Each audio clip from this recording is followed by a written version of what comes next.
From the southernmost points of Dorne to the lands of always winter, what is west of Westeros, and the shadows in the east, as well as the shadows of Mordor, and could it be from the darkest realms of Nockmar? Oh, we'll find out. I don't even know if I'm saying that right anymore because it's been a while. I'm Ken Napzok. Casterly Talk Live is back, also in podcast form.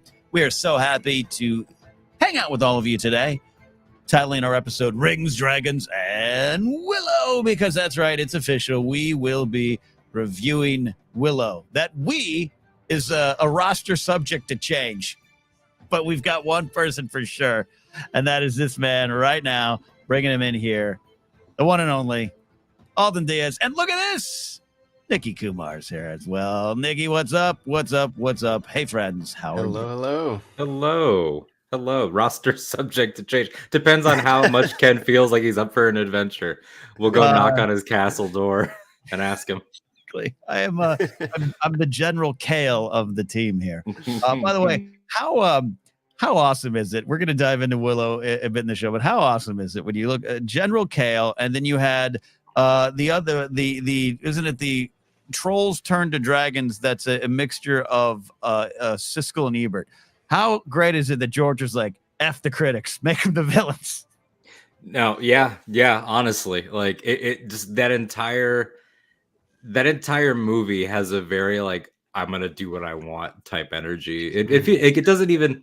I think that's why, and I guess we're diving straight into it. Like I guess that's why like that one has a weirder energy than Princess Bride or like Legend or like some of those other ones. It's not. You know what it is? It's not sexy. Well, Joanne Whaley confirmed some things I thought about myself, and lo and behold, I am, permanently with a redhead with a sword. So, who's a broadsword expert. So, truly, I think it is sexy. And Val Kilmer, come on, Kevin. That's true. Kevin Pollak, sexy. I've been around Pollak. We are starting the show off in a hot way. We are going to get to Willow. It's not a full preview. We're having fun live, hanging out. Nikki and Alden have joined us. Rachel sends her regards. Busy with work today as well. We're not doing a full Rings of Power recap part 2. We're still going to do that. We're still looking at House of Dragon. We're just kind of hanging out today, taking your questions. If you're listening and watching live, those in the podcast form get the show in its completed fashion. We got a lot of cool people checking in, including our first super chat of the day, said the Imperial officer, Jared the Dark Jedi, here to shame for not liking Taco Bell. Well, Jared, you better queue up another super chat because I can't stand Taco Bell. I'm Team Del Taco today. Boom. Del Taco, so we don't have Del Taco over here. That's right. You gentlemen understand that. I didn't get to try it on either of my California trips this year. Yeah. But I will try it next time, I promise. Nikki, you've got some feet here in California from time to time. Del Taco, what's your thoughts? Solid. A solid day's work. Yeah. See, I also come from Texas, which is I have Taco Cabana, which is kind of like my home base for that fast taco. Yep. When I'm in Dallas, Fort Worth, the executive taco at 10 Stars, my taco. There we go. It's beautiful. Alden, I promise everybody, we'll get to fantasy, but normally fantasy nerds do enjoy some fast food burritos. So this all goes hand in hand. Alden, what took you down the path of not liking Taco Bell? It was just I think it was some bad experiences. When we were in middle school and high school, we had 2 chains share one building, and we had a KFC Taco Bell combo in the plaza of our movie theater. Okay. And I was always going KFC. My friends would do Taco Bell and I would try it sometimes. And you know what? Maybe it was just that location. Yeah. Okay. But left a bad taste in my mouth. I'm getting tweets right now from people asking me, have you had the Crunchwrap Supreme? But have you had this? And they're begging me. I love this. I love the food wars. It gets so serious fast. I moved to LA. We had in my hometown, we had one Taco Bell and one Del Taco. And I moved to LA. You had 3 on every corner, each brand. And I work in graveyards. Del Taco was the only thing that opened. And I realized at 2 a.m. one day, this is far superior. This is far superior. The clarity of the middle of the night. Yeah. I also was eating Del Taco, and the only time I think I've seen a UFO at 3 a.m. So there you go. Robert Meadows says Durin is definitely burrito guy. I definitely agree with that. And Jared the Dark Jedi says, moral of the story, don't meet your hero. Look, I'll tell you what. Durin, food and live streams with Ken Napzok go hand in hand. And Durin is he's my kind of food guy. I bet we'd get along great on a food crawl, on a taco crawl. Yeah, I think we forget Durin lied to the High King of the Elves to secure a better dining room table for his wife. That guy clearly cares about a meal, about home. His children seem happy and healthy. Disa was cooking his dish that one episode. So yeah, I think Durin gets down in the kitchen, and I think he probably does like a burrito. I'm a quesadillas guy, which I feel is more. I think I would say maybe Arandir, him being Puerto Rican in real life. Maybe there's something there. I love this. This is why, I mean, come on, let's be honest. I think 90% of the reason I love the Hound is not his redemptive story, his hard truths, and his look on the world. It's the guy who appreciates beer and chicken. Yeah, come on for it. Yeah, he'd kill for it. He'd kill for it. There's the delivery of "someone is" in regards to the chicken is genius. I remember the night that episode aired. Just life has changed after that scene. Absolutely. Brilliant. Absolutely. We're having a lot of fun hanging out. Just kind of a casual show here today. We are a couple weeks removed from House of Dragon and Rings of the Power, which is kind of crazy. Time moves so fast. I even saw Patty Considine tweet out saying it's been like 8,000 years since the end of House of Dragon. A couple of weeks out. How are you both feeling about those shows when you're ready to dive back in? I love kind of having that reflection period, which is only a few weeks old. Nikki? Yeah, I speaking of diving back in, I had to do some moving the past week, and I was like, I'm gonna go crazy if I'm hearing silence. So I'm gonna put something on while I start packing some boxes. Love it. And I put the entirety of House of the Dragon on in one day. Okay, a lighthearted romp in the background. Yeah. It felt good though. It felt good. There were a lot of things I had. Just little things I'd forgotten, especially on the episodes that I didn't revisit as often. Yeah. And a lot of them are, performance based, where it's just like, oh my God. Like, I think I'd forgotten how good the pilot was. And it was great. I probably should have chased it with some Rings of Power, but it gets you in a certain mood when you do the whole Dance of the Dragons business. I agree with that. Yeah, Rings of Power is definitely a chaser for me. I haven't taken the dive back in yet, and I can't wait to do that. I was up at the Central Coast Film Society's Entertainment Expo in my hometown neck of the woods, the Clark Center on my old high school, which was fun. And they played Two Towers. They played Two Towers on the big screen in a big auditorium, big performing arts center. And man, that was a lot of fun to just sit down. Now, it was the theatrical version, which, man, I didn't realize how much we were shortchanged by that. It's been a long time since I watched the theatrical version. Still great, still a lot of fun, but watch those extended editions. But it was just fun to be in that world. And again, as we always say, legally, we get it. Not necessarily the same world, rings and the movies, but just to be in that world and feel more connected. And hearing things. These are movies I've had in my life for 20 plus years now, 20-ish years. And to pick up on little words, phrases, locations that I've heard time and time again, but now have new meaning. I love that about Rings. That's one of the things I'm celebrating about that show. I know some people think that we've watched a different show. That's been some of my favorite comments. Who are these bleepers? They actually enjoyed the show and pulled some themes that are important to their lives out of it. I missed them. I don't know what to tell you. My love for Rings of Power is pretty strong, especially seeing Two Towers just the other day. Just going, it's expanded the story for me. Yeah, I mean, that's probably, I haven't revisited as much Dragon. I revisited a couple of Rings. Specific scenes too. I'm a big scenes person. I'll go down the rabbit hole of like all Galadriel scenes, like all Arundar scenes, seeing people have done them. And how do you do that? Do you just skip around on the streaming services? People do it for you. Like people on YouTube, like for years. Like sometimes in the 3 years between when we had no Westeros show, sometimes I would just look up like the best of Tyrion seasons 2 and 3. I do that too.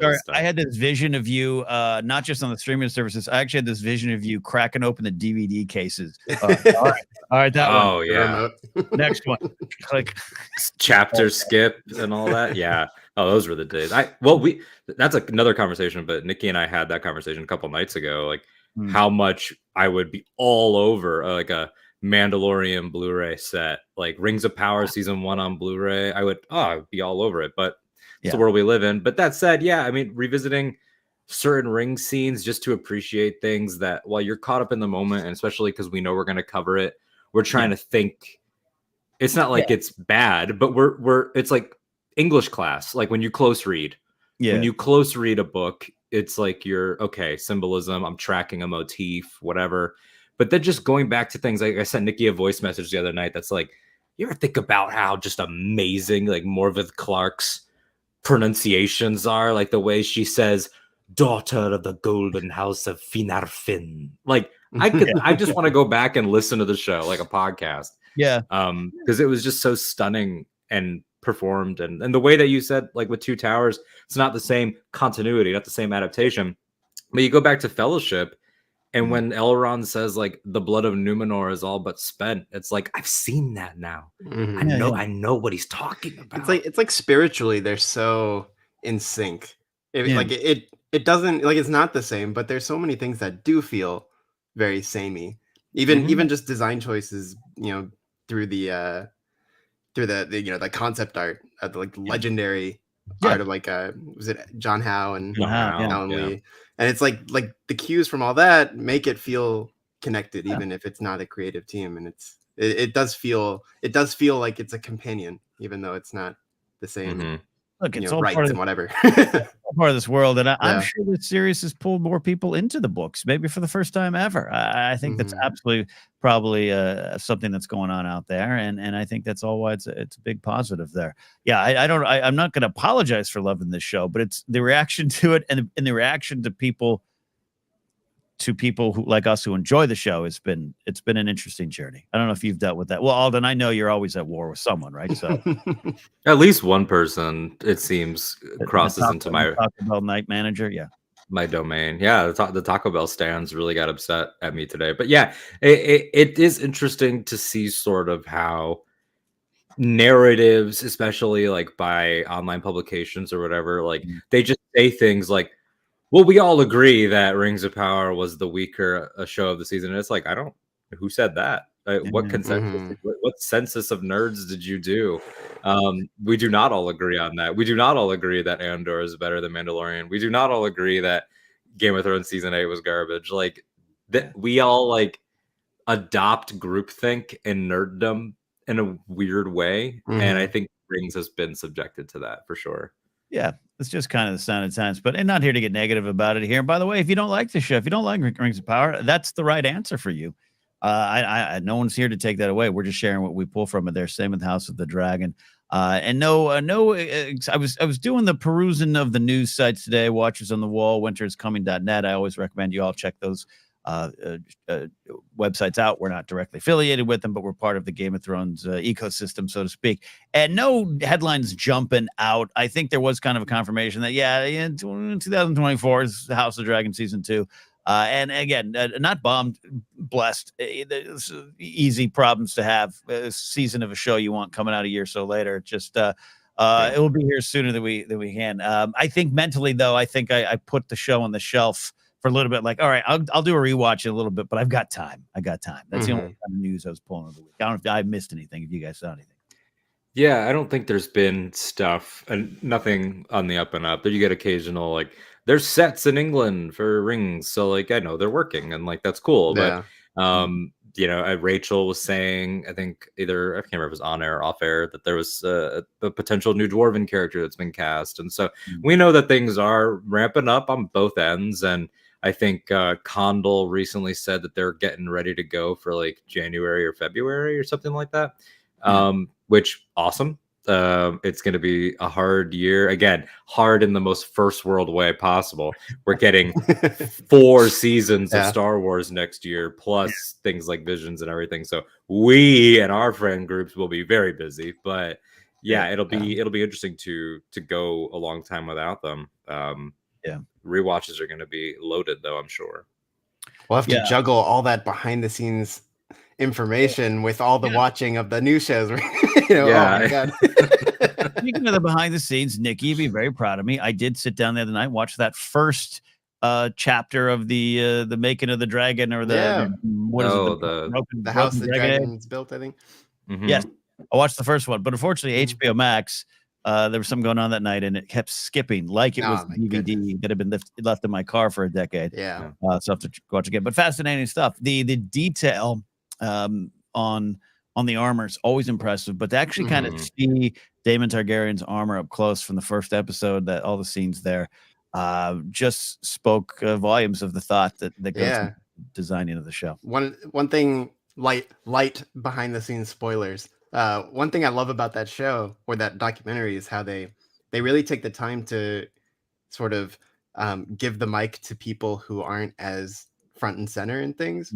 So like way at the end, they talk about the painted table, and that wasn't Condal's idea. That wasn't Miguel's idea. Like that was a production design person, not even the main one, like just someone on staff. That was their idea to do the painted table lit from beneath. Oh, that's great. And so they interview her and let her talk about it. So like I like that kind of stuff too.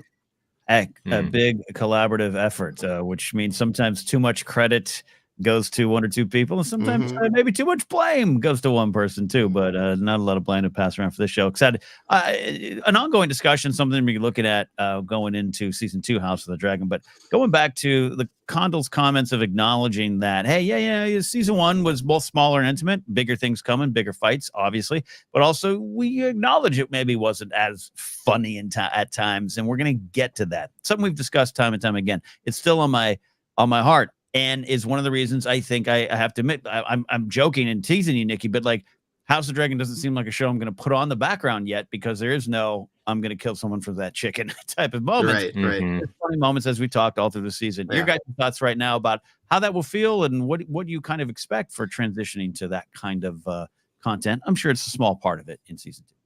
Yeah, well, I think it's interesting, right? Because one thing that the first season did so well was finding depth and finding personality for people that were more just functional in the text. Like we love Harold Westerling, and in my understanding is that in Fire of Blood, it's like he was a Kingsguard. This is when he died, and that's really all you have about Harold Westerling. They let Graham McTavish create that guy, and they did that sort of with Massaria, and they did that with people like Vaemon Velaryon, and like they just let people have intensity or different traits that they were able to bring to it. The biggest one probably being Alicent, and how their Alicent is so different from book Alicent, and Emily Carey and Olivia Cook such a beautiful job with that. So it makes me wonder, is there somebody that they are excited to find the right actor for? Like if it's Cregan Stark, who's like our most anticipated, I think speak for me and Nikki, Cregan Stark, like are they going to pick somebody for him that is got a little bit of a dry humor? Like what's their Cregan gonna be like? Because again, they get the historical account of Cregan is as such, but we're going back to the north, we're going back to the Vale, we're going to lots of different places we haven't seen in a while, away from King's Landing. Those people might have different senses of humor, different attitudes. And I think that's an exciting opportunity for them to find the next Hound or the next Bronn or someone like that. Yeah. Wonderful said. Nikki, jump in there, but I do want to point out that for once, Alden's made a good point. There we go. It had to happen. No, I totally agree. And like, you look at Thrones and how the novels have characters so fleshed out.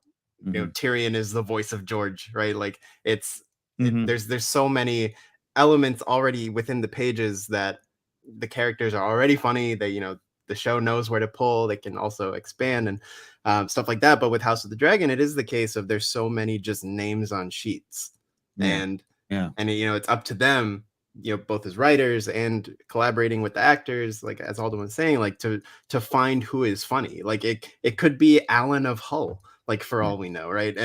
And because there's no real there's nothing really like concrete about who they are. It could be Jane Eyre, it could be Cregan, like it, so I think that's going to be an exciting thing. It's similar to in Rings, how there's no real characterization of Gil-galad.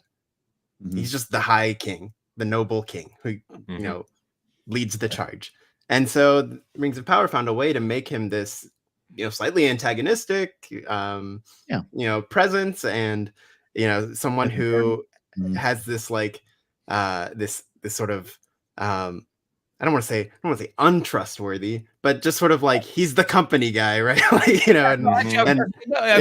has a heavy burden of leadership, which it was just a real thing. But then that kind of creates some, trust me, I've been that boss in the office that walks in and everyone shuts up because they were just talking crap about you. Yeah. You're like, I'm just getting coffee and then I'll leave and then you can all hate me again. Exactly. I get it. I was sharing Alden my philosophies of leadership as told to Jon Snow by Sir Alistair Thorne on the wall. But yeah, I think you're right. And sorry, Nikki, I cut you off a little bit, but I think you both made a great point here. All jokes aside, you always make great points, but that there's room as the story kind of flows out over the map. Places go. Now, Craig and Stark, we know the Starks as being a cheery,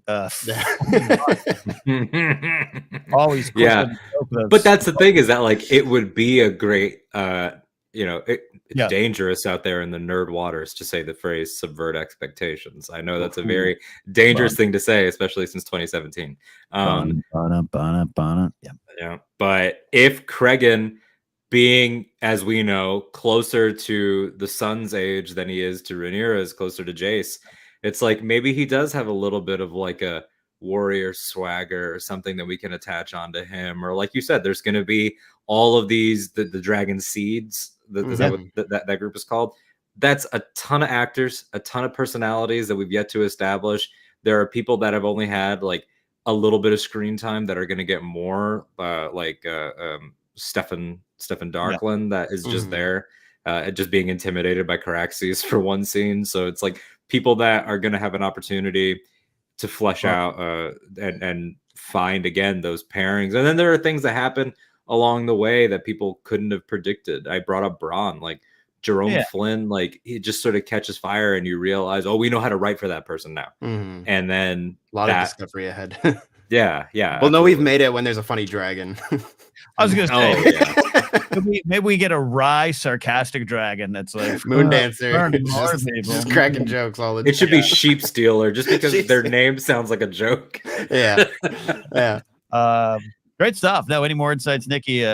Your own time on the clock for me cutting you off.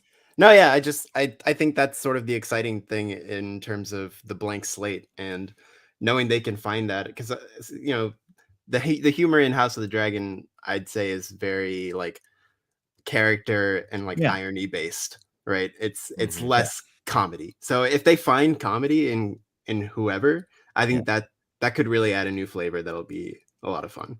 I'm excited. I keep thinking about it. The reason I'm focused on it, and we discussed this before, we will certainly discuss it again as season 2 approaches, is it's something that I do feel was missing from season 1. And though, watching King Viserys, the first slicing chicken at a party while he's angry or nervous, hilarious. But I just want to see what happens with that. The matter of the succession has been settled. Again. that one is that. Thank goodness. Had he got one last excellent comedy beat before he was killed off. Love it. He was brilliantly funny throughout. I think Damon and Dickie, you were talking about how good the pilot is. When Damon first shows up and he's at the small council meeting and Viserys walks in and he's just sitting there all proper. And he asks him, like, please don't just like slaughter citizens. And Damon's like, time will tell. Like things like that are funny. He became one of Grace's, my fiance's favorite characters. Just the lines. What the blank is this? Everything about he's great. Mama's farce. That's a great line. For those watching here in the live chat, we got a question, particularly a question about Willow. I want to know your thoughts on Willow, what Willow means to you. We are covering the show. It is coming shortly here. The episodes drop on Disney Plus on November 30th, right? We're right around the corner there. Some of the screeners are out. I will say I do have the screeners. Haven't had a chance to sit down and watch them yet, but I'm excited to get to it. Some early reactions are out there on social media. But yeah, love it. If you're watching in the live chat, let us know so we can have a discussion about Willow. That's what we're going to do here in a second. But Alden, you might have more to say there on Damon, as one would understand if you do. Yeah, I'm known to go on and on about Daemon Targaryen. I missed that guy already. I mean, we opened the show like, how are we feeling now that we're a couple Yeah. weeks out? We literally only took 2 weeks off from Casterly Talk, and even that wasn't necessarily true because there was a podcast episode. So really, Yeah. 1 week off, and that week felt like eternity. I feel like I have not seen these characters on both shows Yeah. in so long. We talk about comedy, the laughter from Durin in Yeah. Rings of Power, and from characters like that, and or from Nori and Poppy. Like, I already miss. I'm nostalgic for them, and they just happened. So it's a weird situation. But yeah, I'm looking forward to rewatching all of these. I know we're going to be doing the Thrones rewatch is going to continue. Yeah. You're about to wrap up season 4 of that, so Yeah. We'll be still a ways to go. Yeah. But yeah, it's a good time. And then adding Willow in not only is good just for the soul, but then also like because it's going to be lighter than both of these, I presume. But then also it's just nice to have something for the fall, like something to continue on doing these discussions. And yeah, a little cozy fall show. Yeah, we got a call here in a second about Willow. Get to that there. One of the things, and you know, we're just kind of free flowing around the world here in this episode, just kind of talking about things. So, one thing that's on my mind is it's this weird spot. I'm such a Game of Thrones fan, Song of Ice and Fire as well, but books you can have a different relationship with, especially those ones which could be a little harder to get through in a second time. Not that they're a struggle, but they're so big, they're so daunting, so overwhelming. You don't just pick up A Feast for Crows and read it on a nice breezy Sunday all the time, where you might with Game of Thrones the show. I so love those, and I've so seen every episode, and I know them inside and out. Same with like classic Star Wars stuff, or just things Force Awakens, any of the movies that have been around now 7 years or so. I've spent so much time with them. There's always this period of time. Joseph and I talk about on Force Center of it's so great when you sit down and watch new Star Wars, particularly when it's a new movie, but you feel so out of sorts because you're like, I don't know the name of that ship. I don't know that background officer's name yet. And you kind of feel like you don't know. I'm at the spot with Rings of Power and House of Dragon where I don't know them as intimately as I want to, right? I haven't seen all the episodes 40 times like I have season 1 of Game of Thrones. So even as you guys, we throw a name out here, sometimes I'm like, did it Rolodex? And then I'm like, I have this weird reaction. I don't know if you guys have it, and maybe even in the audience, where sometimes like, do I not love the show as much as the other one? Oh my God. And I have this like panic where I'm like, time out. You've spent since 2011, you've been hanging out with Game of Thrones. Learning these new worlds. And that's part of the excitement of, I'm looking forward to getting back into with a rewatch of those shows.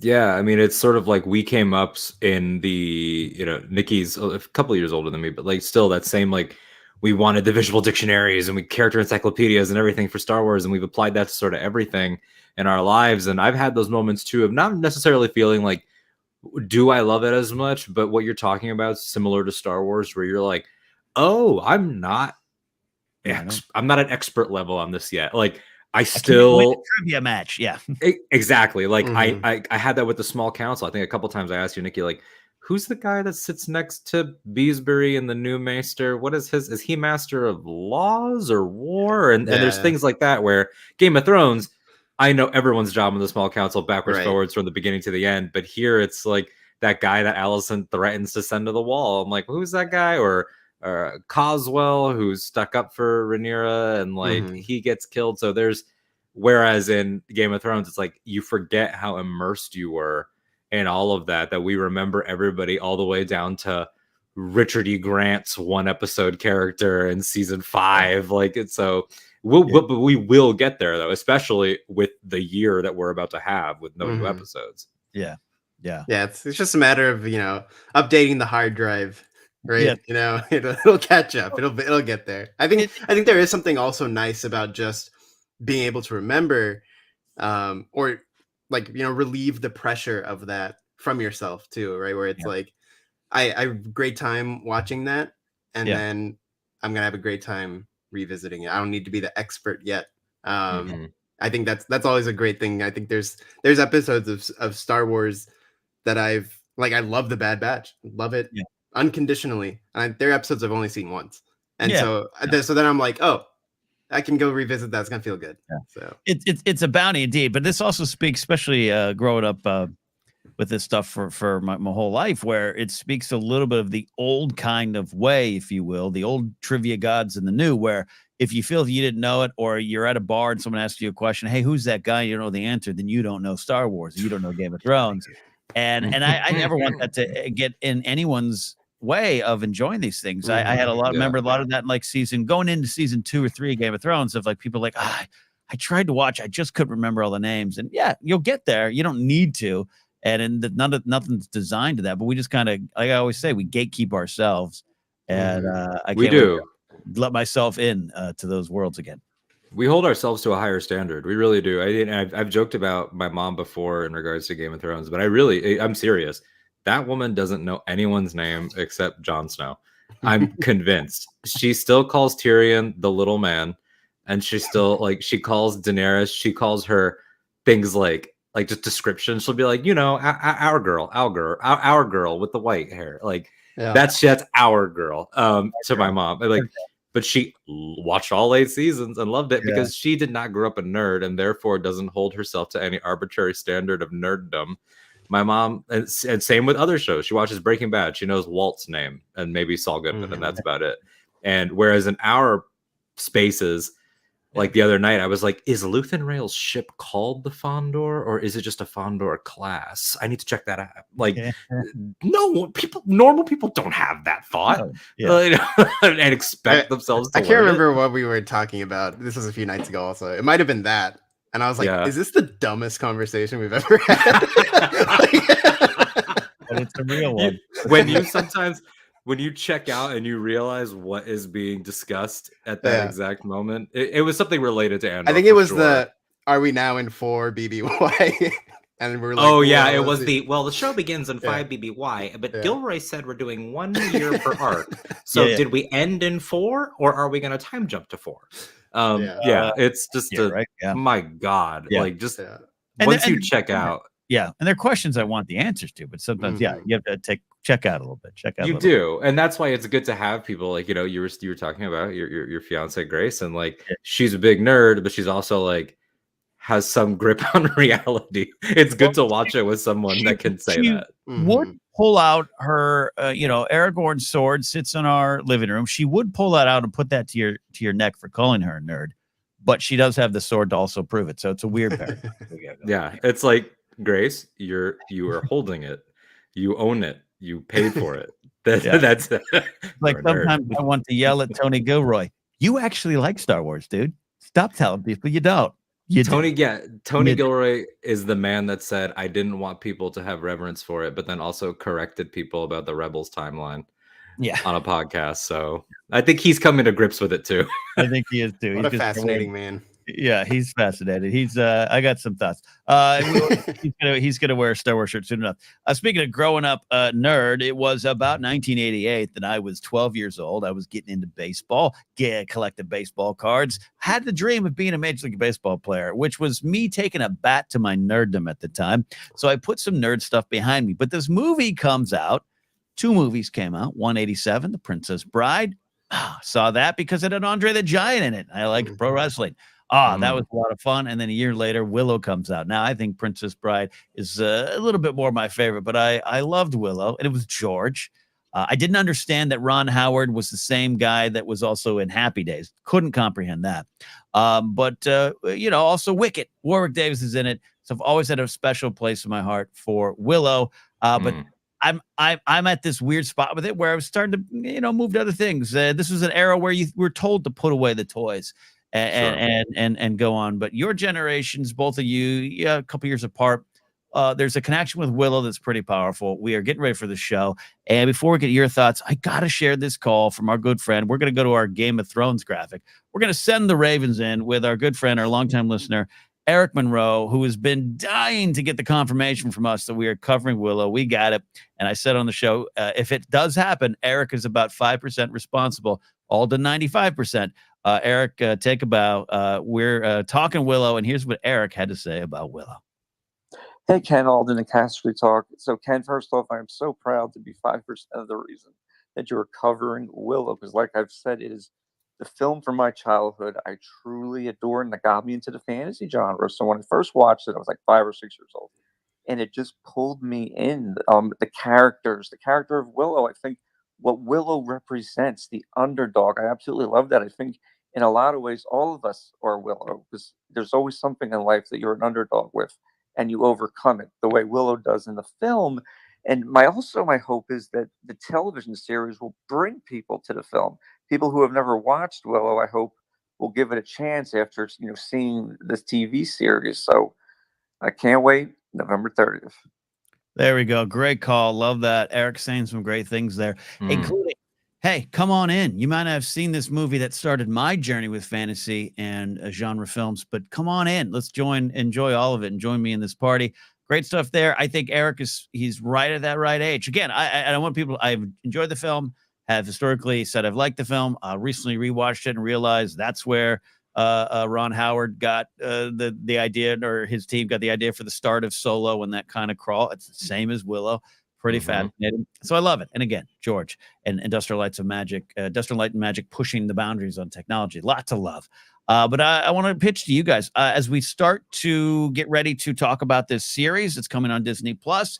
I think we want to talk about Willow, the movie, its place in your guys' lives. And you're not the spokesman for the generation, but you're representing it right now that probably are like Eric. It's a gateway, a window into a world that you wanted to go into more: fantasy, sci-fi, big mythic storytelling. So take me back to the beginning of Willow. Well, it's interesting because, and I say this half jokingly and half to make Ken cringe, but also really, like, I wouldn't be born for another 7 years when Willow came out. Yeah. So, like, I still had my gray beard, which I had to shave for a role today. I had to go to a studio and shoot something. I'd be going. Yep. The metaphorical beard, though, for sure. It's actually going to come back in faster now that I said that. But yeah, so I wasn't like there. Which, actually, I want to pose a question before I get into it, just for you, Ken. Yeah. As Star Wars and indie kids, were you all conscious of the fact that this was that company doing something else? Was that like in any nerd magazines?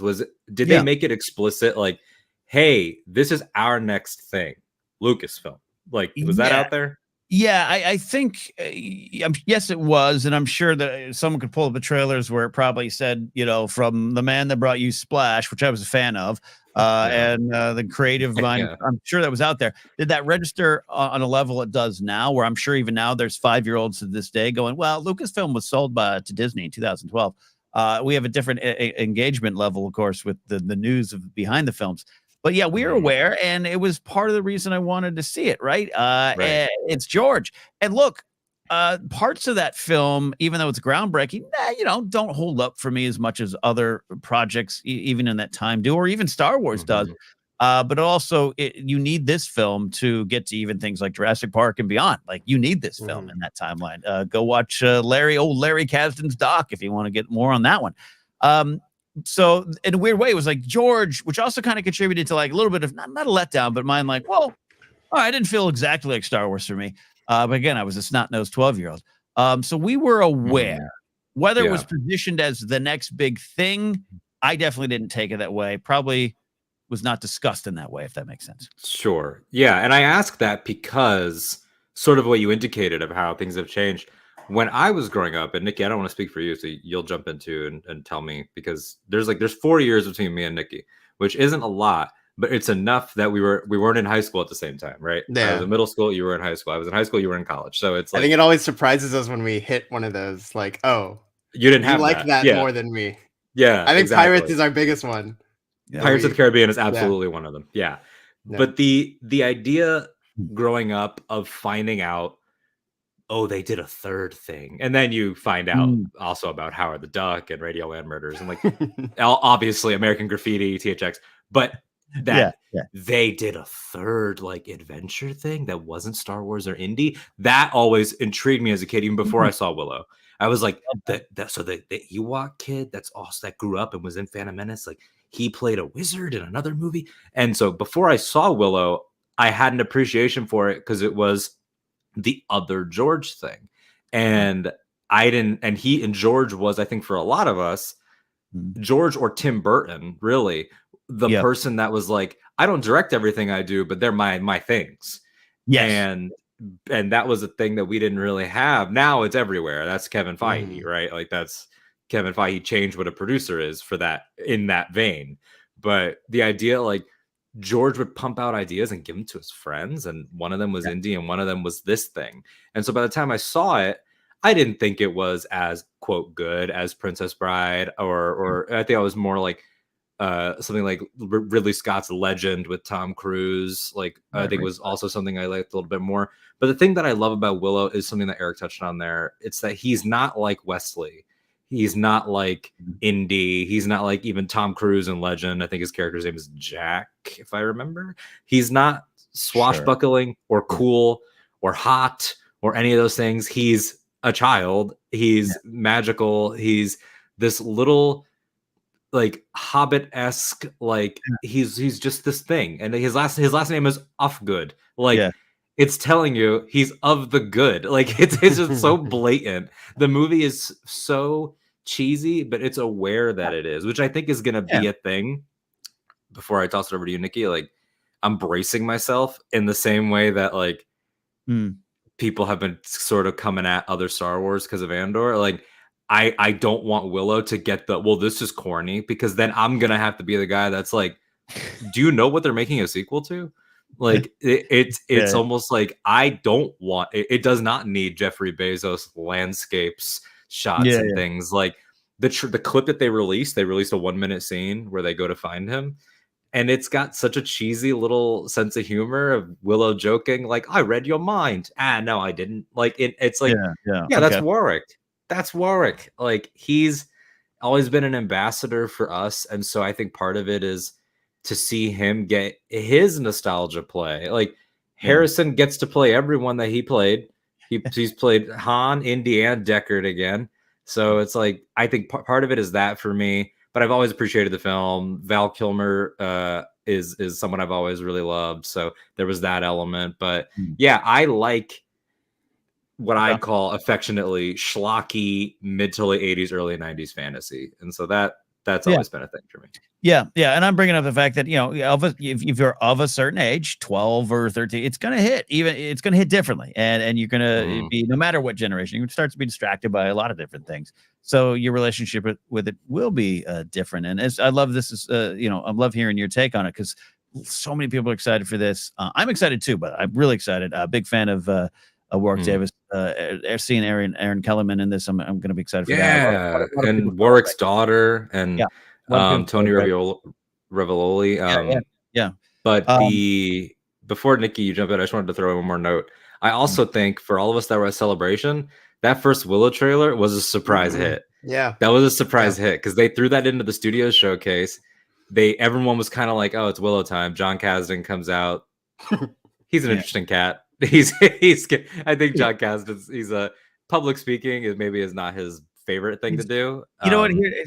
I like the Kasdan family, man. But John seems like his heart is always on his sleeve, and he just is having a lot of fun doing things that he grew up with, being a fan of as well. Yeah. Even though his daddy wrote Han, he grew up a fan of Han, it seems. I get it's a weird thing. Yeah. And John, like, he has it's the Kasdan sort of, I wanted Han to die. Like he has that energy of his father, but amped up to like in a millennial way. It's weird, but that trailer hit. And from that moment on, I could feel it in the room. I was like, oh yeah, we're good. And the energy of having Star Wars, Willow, and Indy all like, by the way, we're live right now. We're recording this live. So I don't want to date this too much.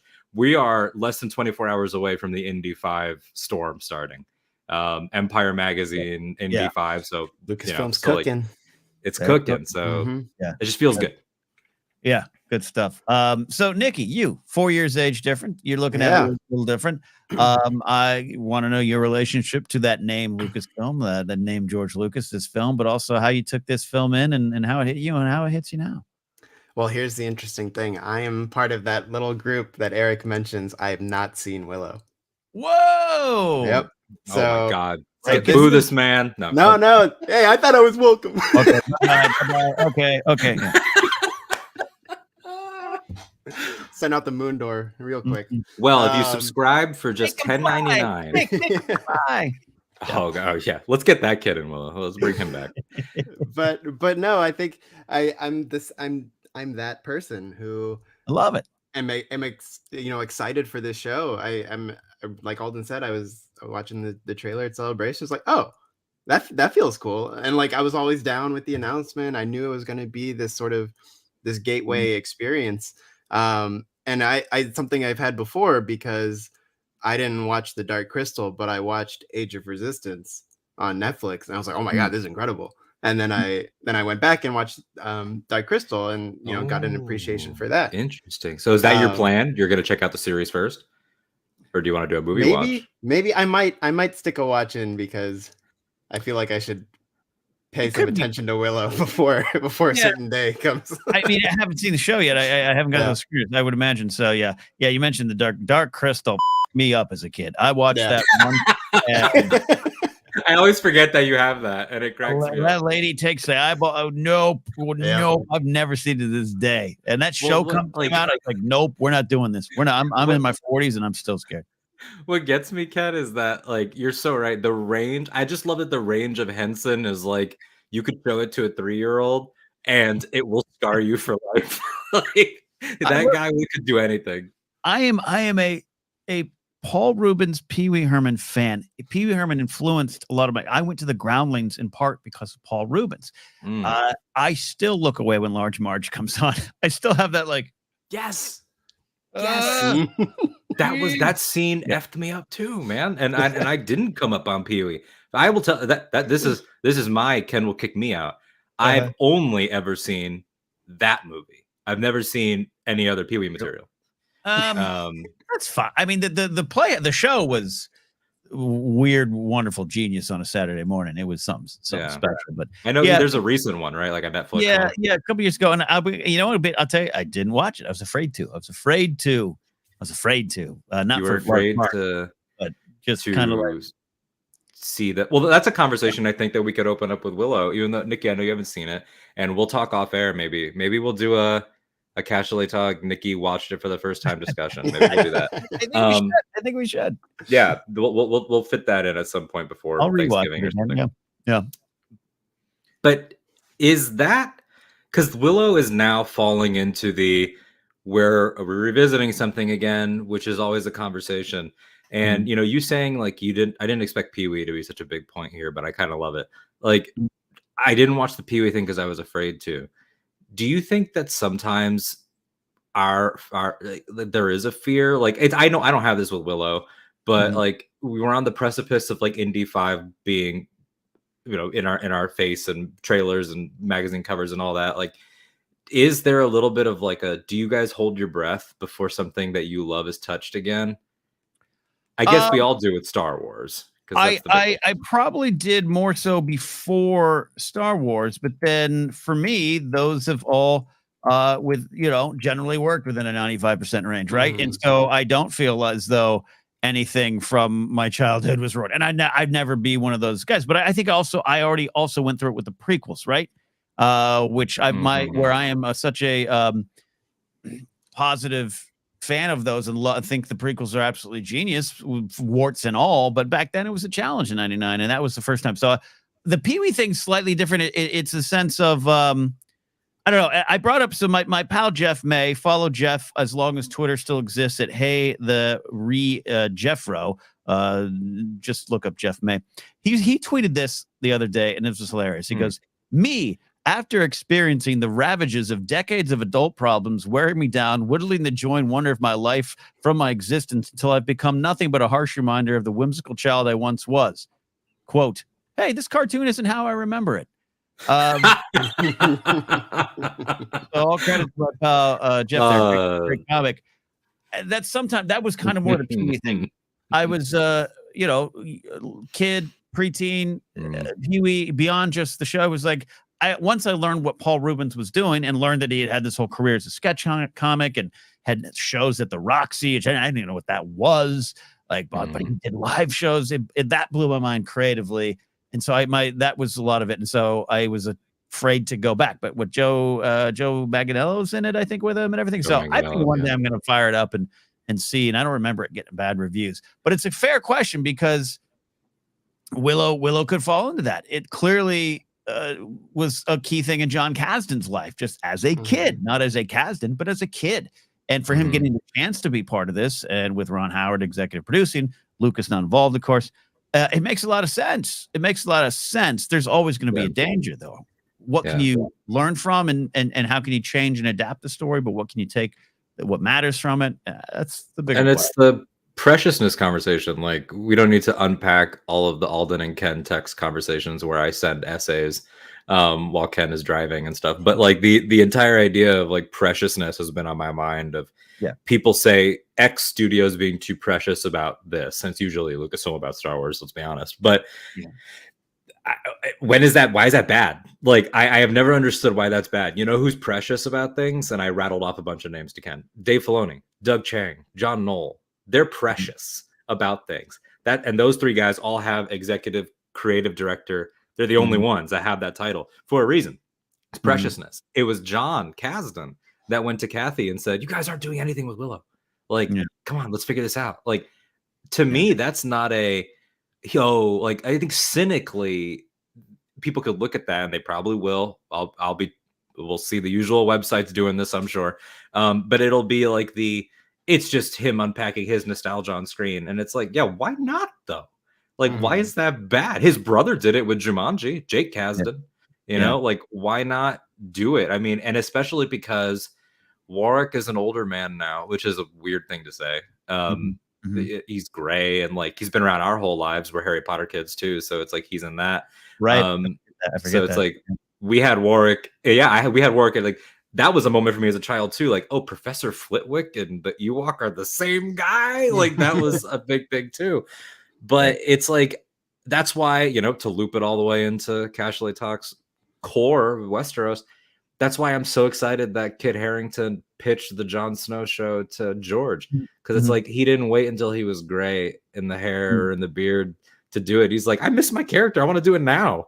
Like, and I think that that's something that should be celebrated. Like, I want to see my actors get to do stuff. Like, I haven't seen Top Gun Maverick yet, but I know that Val Kilmer's in it for like a scene, and it's like, he's in poor health. It's like, give him that moment. Like, that's why I was pissed that Batgirl got canceled, because that was supposed to be Keaton's moment.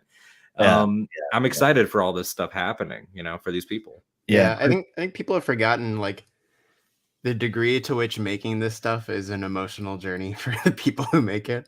And I think that's something that you have to, I think it is worth celebrating, right? I mean, it's that weird relationship when you get to like, who is this for, right? And it's a weird sliding scale that shifts all over the place. It's like, is Willow more for the Willow kids, or is it more for the people like Warwick and John who are unpacking, and they are here to share what they have, and it's not necessarily they're here to share something for you.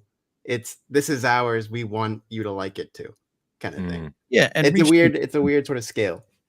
No, as far as like part of your question, Alden, too, that I always go to, it doesn't mean it's always going to work, but this is my thing of the pop culture we grew up on, especially from mid-70s on, became our culture. So I didn't grow up reading Jules Verne.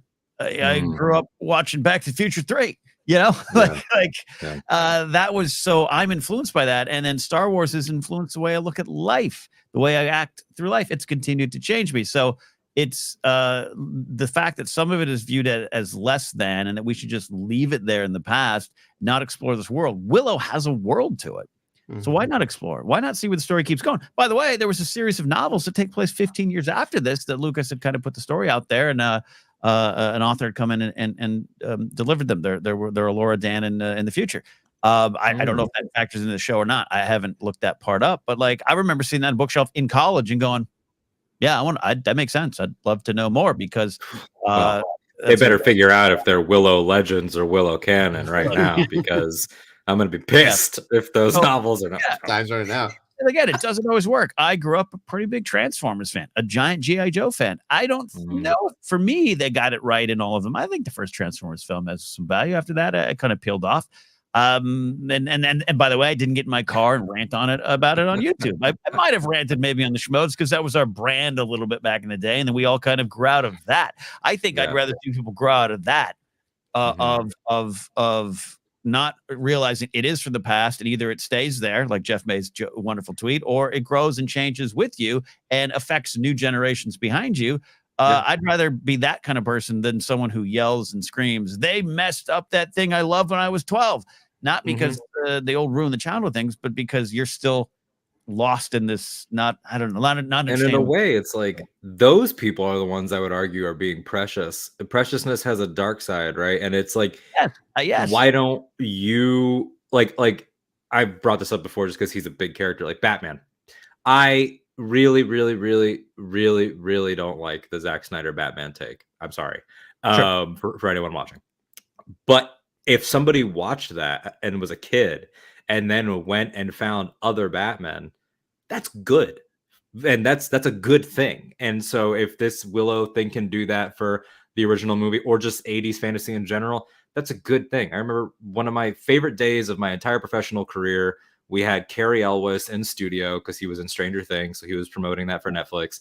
And of course, the host I was producing for at the time asked him, would you ever do a Princess Bride 2? Would you and Robin Wright ever do Princess Bride 2? And he was like, yeah, if we would love to do that. Like if it ever came up and, you know, Rob Reiner signed off and it could happen. And like, you hear that. And it's like Nikki said, it's personal for them too. And so why not do it? Like, that's why Harrison is protective of Indy, because it's related to good times. Kathleen Kennedy in the Vanity Fair Lucasfilm spread that they did this year talks about how Indy 5 was like this full circle emotional thing because she started there and now they're here at the end. And that to me is the stuff that I like to unpack and sort of see through the lens of fans. I mean, we talk about House of the Dragon here.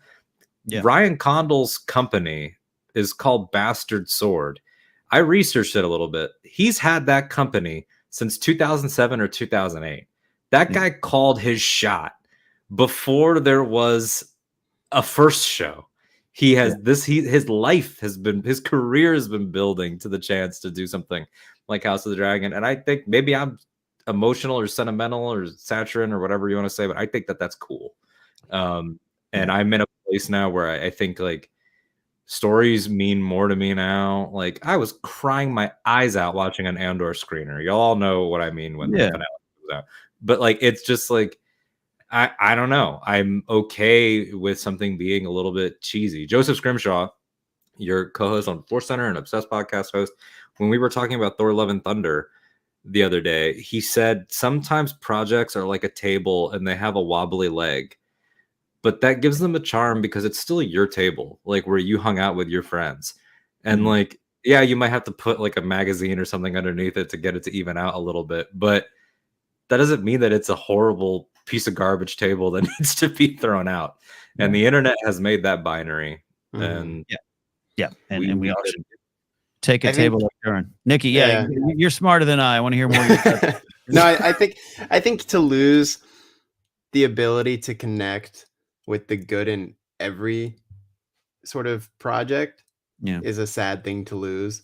And I think that's like another thing I try to live with when it comes to Alden, you originally asked about like, do we ever hold back? Do we fear something coming out and changing something? And I think like for me, I always try to live with, if I can keep watching Star Wars with the childlike wonder, like I don't want to lose that. The day I lose that, you can take me out back and retire me, right? Like, I'm done. Yeah. Like you, like I don't ever want to watch something because there is a thing of people being afraid of what makes them feel like a kid, and I think that is reflecting in a lot of different shows, and this sort of thing of like, oh, it's mature, so it's better than that schlocky crap that you're used to. You're used to just feed, allowing them to be force feeding you with. Usually, the schlocky crap is deeper than you ever thought, and you probably missed a lot of it. Exactly, and I think it's the to make that your default setting and not embrace the wonder, embrace excitement, embrace the emotional journeys of not just you, but other people, creators. Mhm. I think that's something you have to remember. And when you lose that, that's when you get into the territory that I think we're all very against of, disingenuous thought and groupthink and, everything you said before. I've gone from I'm kind of against it to I think I have a pitchfork that is on fire, ready to You're ready to go. Yeah, it's like blessed by Relore. Yeah. Ken cuts his hand and lights it on fire every time. Yeah, it's true. Try to keep it a little bit to like to Willow. That's one of the I've seen some of the early social media stuff. It seems very positive. I've also heard some things off camera from folks who just don't like it, which by the way is always an option, and that's very possible. And I'm curious. I haven't watched yet. I'm curious where I'm going to land on just how the actual show feels and looks and sounds. It's things I do worry about and want to always be to my liking. But yeah, I'm curious if Willow how the general public will feel, because the source material is pretty schlocky and cheesy. It is pretty like, are you 10 and want to go on an adventure? And I get wary because we all grew up with this and we continue to grow up with this. It is very easy to be 40 years old and yelling at something because you're no longer 7 and forgetting that. But what happens is there's actual 7-year-olds engaging with that. And people did that to us growing up, right? That's why Lucas has, it's an homage, General Kale and Siskel and Ebert being named, smushed into the name of the troll dragon. But that was George's battle back then. I got looked down upon. Even my friends were like, what are you doing? You could have done Apocalypse Now and you're doing kids space stuff. But he knew he knew his audience he was speaking to, not kids going goo goo gaga, kids who were taking on the world. And why I'm curious what Willow does, because I don't want anyone to see that series and go, man, this is cheesy, schlocky crap, and not have a 10-year-old find this Willow and take them into a new world of fantasy. It's tough to experience. Like, as it might not happen. It might not happen. People might love it. My shields are up. Because that's the prequel dilemma too. Starting up the shields. That's what radicalized the prequel generation is being told that, going to see Phantom Menace and being like, that was awesome, and then having an adult be like, that sucked. What's wrong with you? And then it's like, and then that creates the opposite of the radicalized prequel generation of the people who are our age, and they're like, the prequels suck. They just suck. Because they then wanted to fit in with those people. And it has all these things where it's like, maybe let the brain of each person process it on their own, and don't try to influence it, and let them enjoy it, let them live that moment. It's important to remember too, in terms of especially the children of it all, like, if it's going to be, it's that tweet, the Jeff Mace tweet, like that idea of, I've gone through all this life and then I expect to go back and find the same experience that I found. And I don't find the same experience in movies that came out a few years ago. When I go back to them, or shows, like things that I grew up on that aren't even that old. I'm like, oh, that didn't hold up, or that held up differently, or I never noticed this, or, oh, I get this more now because that was a grown-up character. Where I used to, like, I watched Phantom Menace when I was a kid and I connected with Anakin and Padme. Now I watch Phantom Menace for Qui-Gon. And I think that happens. And it's important to remember something being consistent with what it was. What is its aim? If Willow is trying to be the straight up sequel to something that was schlocky and really sentimental and cheesy and on the nose and funny and like all that stuff and like wink and nod sort of, like, because again, it wasn't sweeping or anything. It wasn't like Princess Bride. It wasn't like those things. It just has it's in the same overall category, but it's also on the direct real world level. It was a child that George Lucas met years prior making Return of the Jedi. And then that child whose dream came true got another shot still as a kid. It's not like Warwick was now a man. He's still a kid. Still so like, Warwick was like, what, like 12 or 13 when they did Willow? Something like that. He's like 8 or 9 in Jedi. He was about 11-ish, I think, in Return. Oh, he's 11 in Return? Okay. Yeah, then a teenager. But still, it's like, wow, like that was a child's dream getting expanded. And Mhm. so I don't need things to be for me. And I think that that's a big thing. Like, it's not, you don't judge something for what it is, or for what it's not. You judge it for what it is and what it's trying to be. Like, I don't, if your problem with House of the Dragon is some of those scenes were too gruesome for me, that's a valid problem. If your problem is I didn't like that there wasn't any musical numbers, it's like, well, what are you talking about? Like, I go to Willow and it's like, if somebody's like, that show's cheesy and the acting is too on the nose and it's too wink wink and nod nod, and if it's too this, I'm like, yeah, sounds like they made Willow, like like, and that's okay. And it's like, I'm a big Kiss fan, and people like, oh, Kiss, it's just, 20 albums, 40 years, it's all the same, it's always been surface, it's just about partying, and I'm like, yeah, I don't know how to break it to you that they've done what they've always done. I don't know how to explain that anymore. The Kiss. And Alden, you are worth the deuce. I'll tell you that much. Thank you so much. Rounded up our discussion here. I love where this went today. We went all over the place, but really about the themes of watching these things, I guess you could say. I'm looking forward to it here. Looking forward to the show. And going back to you, Nikki, someone who is I'm so curious about your take on the movie and getting into this world. This is it's a fun world. It's hard as on its sleeve, and on the nose is a great way to describe it, Alden. So, any final thoughts, Nikki, as we get ready to break this down? You might be on some of the episodes, of course. So we'll get your insights into Willow, Ufgood, and the friend. Absolutely, and yeah, I think again, just I'm very excited for the show. I feel just as a person who has grown up with Lord of the Rings, Star Wars, Harry Potter, indie to the extent that it's fantasy, like I feel very receptive to new fantasy worlds. So I think it's just an excited new element I feel like I'm gonna get in life, and yeah, just the show. I was happy to hear that it was being made. I'm very excited for this young cast. I hope there's some stars in the making. And I think it's going to be exciting to watch them.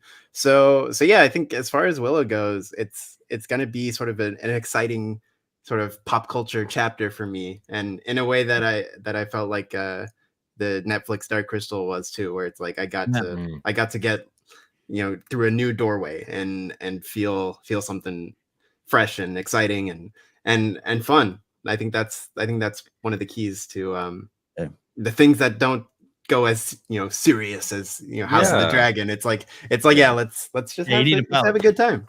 And you need a menu, right? Force Center for Star Wars, you guys always use the buffet metaphor, and it's spot on. And when you look at fantasy, we have now a range where it's like you have House of the Dragon, which is full of brutality and sexual themes and adult themes and maturity and gender study and all this stuff. Then you have Lord of the Rings, which can be scary. I think it has the scariest depiction of orcs that we've had in Rings of Power. It has some brutal stuff. It has some incredible battles. I mean, that battle for the Southlands, it will go down as an epic TV episode, I think, for all time. But it was still could watch with the family. And now we're going to take it down one more notch. And I think Star Wars has done that, where you have your Andor, but you also have Star Wars Resistance. You have Forces of Destiny. You have Rebels. I think that and then there are fantasy shows that we don't cover on Casterly Talk that fulfill other things. The Witcher, Outlander, His Dark Materials. It goes on and on and on. Wheel of Time. Rachel's talking about Wheel of Time. That might be what I watch in 2024 to fill the gap. But the idea that if we're going to do all of these and we're in a fantasy boom, and we are, and we're lucky to be in a fantasy boom, because go back to Peter Jackson's Best Picture speech. It was either his director speech or his picture speech. He says, "Thank you to the Academy for recognizing fantasy." And that was in 2003. And guess what? They very rarely ever did it again. They thought that covered them pretty much for always. I remember Del Toro did the same thing in his speech. He was like, Shape of Water, like, fantasy, baby. That was 14 years later that they finally were like, okay, we'll give another fantasy one out. So to be in this fantasy boom right now, I like that I can have a fantasy that is dark and sexual and brutal, and then I can have a fantasy that's Warwick Davis and some teenagers bopping around with some magic wands. Like, that sounds great. Kraken wise and all of that. I will say the orgy in episode 8 of Rings of Power was a little out of place. Yeah, Yes. that one. Although everyone in it was beautiful. Yeah, What I a think cast. maybe I Hey, typed the Harfoots are just really connected to each other, man. Everyone stays on trail. Hey, and nobody walked alone. All right, we're about to wind down this live edition of Casterly Talk. We are looking at the calendar. Let me bring up the Google Calendar. Ooh, Thanksgiving's next week. We'll see what we can get out next week. But then the week after, we'll TBD on the exact time. That's when Willow starts, and we'll be breaking it down here. We want your guys' thoughts. We want your guys' questions. We want to enjoy. And again, if Willow is not your thing, don't worry. We're still going to be discussing Rings of Power, Lord of the Rings, looking at the movies. We're going to be diving back into the Game of Thrones rewatch, breaking down House of the Dragon. Can't wait to kind of analyze it on a more spotlighted way on House of the Dragon. So a lot of things coming here. All right, before we get out of here, I want you all to let the audience know where they can find you, your projects, and who knows? I check every hour to see if Twitter's still there. But Nikki, where can I find you? Yeah, you can find me on the Twitter for, again, as long as it's there, at Naquicious, NAQUICIOUS. You can check out the Imperial Senate podcast for Star Wars talk. You can check out the One and Done Film Club for an awesome exploration into blockbuster franchise movies. I do it with Alden. I also do Rewatch Between Worlds with Alden on Octo Radio. Love that. Alden, yes, you kind of got the helm for Willow. I'll be on as well. I'm excited for the show, but excited to see what your takes on the show here. Tell them where they can find you as well here. Yeah, you can find me on Twitter at Alden Diaz, as well as Instagram and TikTok. Again, for as long as Twitter exists, I will be the last holdout. I can promise you that, though. As it crumbles around me, I will. It's actually been. I don't support the guy, but it's been wildly fun to watch the ship sink slowly. We're the orchestra on Titanic. It's entertaining. Quartet. Yeah, absolutely. So I am there. I will also note, Nikki does a Rewatch Between Worlds with me on Octo Radio. That's where we break down Star Wars Rebels and analyze the show, deep dives, themes, all of that stuff. Also, but in commentary form. So you're watching the show with us. We also do the behind the scenes material. On that note, I think I can say Nikki is representing Octo Radio at the Los Angeles premiere of Willow. Nice. Which we forgot to say. So Nikki will be there. Willow, red carpet. He's going to be partying with Enfys Nest. Nice. So so Marauders music cue exactly from the speakers. But yeah, so we'll have some thoughts and everything. Our friend Charlie Ashby, your host, Imperial Senate podcast, went to the UK premiere. Loved the first two. And so Willow coverage is going to be exciting. TBD, we'll figure it out off air if it's going to be Willow Wednesdays. Exactly, we'll figure out how we're going to do it. But excited about that. And then Octo Radio Star Wars podcast continues on. Just had Joseph Scrimshaw on for a great episode, wrapping up Andor. We got 2 more of those. And then anything else that I do on the internet, don't worry. Even if Twitter crashes, I will find a way to tell you. Yeah, and we'll see if we contact Brian Ward and pay him lots of money to use Willow Talk and the club that he put out there. Can we have the rights to that Willow Talk image? For me, just go to kennapzok.com to find information from upcoming comedy shows, my radio show, Pop Rocket Radio, and a whole lot more. If you're in the area, December 3rd, Mark Ellis is taping his next comedy hour, great special, 2 shows. You get tickets on his website. It's going to be a lot of fun, and I will be part of the show as well. That is it, my friends. That is it. We'll see you next time here on Casterly Talk.